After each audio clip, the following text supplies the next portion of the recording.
সৰুপথাৰ সমজিলাৰ বৰপথাৰ মিচিং গাঁৱৰ বিকু দাপাকৰ আকস্মিক মৃত্যুত সমগ্ৰ অঞ্চলটোতে শোকৰ ছাঁ পৰিছে। বিকু দাপাক যদিও এজন মিচিং সম্প্ৰদায়ৰ যুৱক আছিল, অঞ্চলটোৰ বিহু, দুৰ্গা পূজা আদিৰ লগতে প্ৰতিটো জাতি জনগোষ্ঠীৰ অনুষ্ঠানৰ লগত জড়িত আছিল।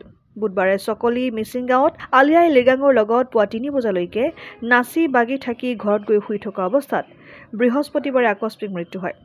মাত্ৰ ৩৬ বছৰ বয়সতে তেওঁ অঞ্চলটোৰ সকলোৰে মাজত প্ৰিয় হৈ বিকু নামেৰে পৰিচিত হৈ পৰিছিল।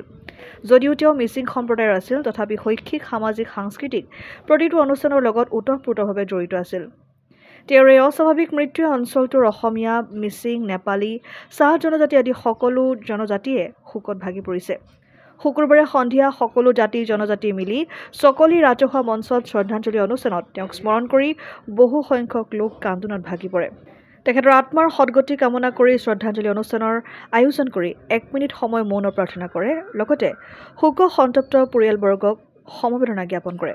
আমাৰ এই অঞ্চলৰ এজন উদীয়মান যুৱক তথা এই অঞ্চলটোৰ লগত বিভিন্ন সাংস্কৃতিক অনুষ্ঠানৰ লগত আলি আই লৃগাং হওক, চকলি আঞ্চলিক ৰঙালী বিহুৱে হওক বা দুৰ্গা পূজা সমিতিত বিভিন্ন পদবীত থাকি যিখিনি অৱদান বা যিখিনি কৰণীয় কাম বা যিখিনি আমাৰ ইয়াৰ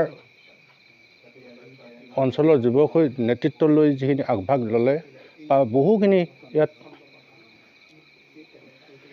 উঠি অহা যুৱক যুৱতীসকলক কিছু শিকাবলগীয়া বা শিকাই থৈ গ'ল, এইখিনি আৰু তেখেত নাই। যথেষ্ট আমাৰ এই অঞ্চলৰ ৰাইজে দুখ প্ৰকাশ কৰিছে।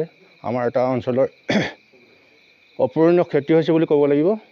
যিহেতুকে সৰুপথাৰৰ পৰা পৰাণ গোস্বামীৰ ৰিপৰ্ট, অসম আদিত্য।